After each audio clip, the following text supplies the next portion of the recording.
One cold winter, a lonely queen sat sewing by her ebony window frame. She pricked her finger, a drop of blood falling onto the snow. A profound wish formed for a child with skin like snow, lips like blood, and hair like ebony. Her wish was granted. She bore a daughter named Snow White.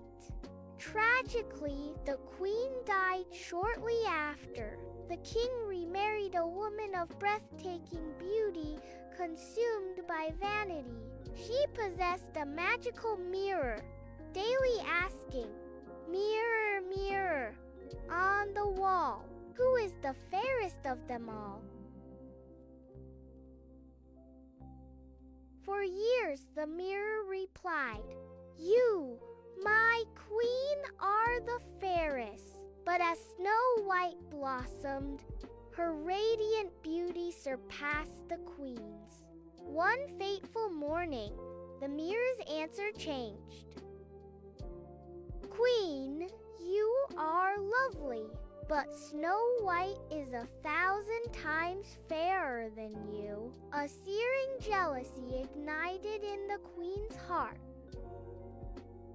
She commanded a kind huntsman to take Snow White deep into the forest and kill her, bringing back her heart as proof.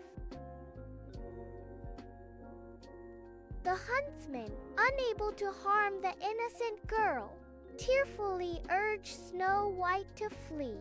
To appease the queen, he slew a wild boar and presented its heart. Lost and terrified, Snow White wandered through the dense, whispering woods. Just as despair set in, she stumbled upon a charming tiny cottage. Inside, everything was miniature and orderly.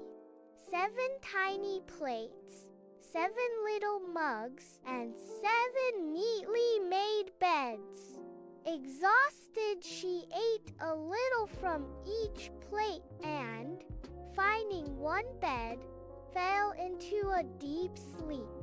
At dusk, the cottage's owners returned, 7 hard-working dwarfs. They were astonished to find a beautiful maiden asleep. Snow White awoke, startled, and tearfully recounted her harrowing tale. Moved by her plight, the dwarfs offered her shelter, but with one strict rule: she must never open the door to anyone while they were away. Back at the castle, the vain queen, believing Snow White dead, consulted her mirror. To her horror, it revealed the truth. Snow White, high in the mountains, with the 7 dwarfs, is still 1,000 times fairer than you. Enraged, the queen vowed to finish the deed herself. Disguising herself as an old peddler, she journeyed to the cottage. Snow White, forgetting the warning, opened the door. The peddler offered a beautiful, intricately laced bodice. As the queen tightened the laces, Snow White gasped and fainted. The dwarfs returned just in time, cut the suffocating laces, and revived her. Undeterred, the queen tried again, disguised as a different old woman, offering a glittering poisoned comb. Snow White, again forgetting her promise, allowed the woman to comb her hair. The moment the comb touched her scalp, she fell unconscious. Once more, the dwarfs arrived, discovered the comb, pulled it out, and Snow White slowly came back to life. Finally, the queen crafted a magnificent deadly apple. One side was pristine white, the other a tempting, vibrant red. Disguised as a farmer's wife, she approached the cottage. Snow White, wary, refused the apple. To prove it safe, the queen bit into the white side. Convinced, Snow White bit into the luscious red side. Instantly, the poison took hold and she fell, seemingly dead. The dwarfs, finding Snow White lifeless, were inconsolable. They fashioned a magnificent glass coffin adorned with gold and placed her gently inside, carrying it to a peaceful forest hill.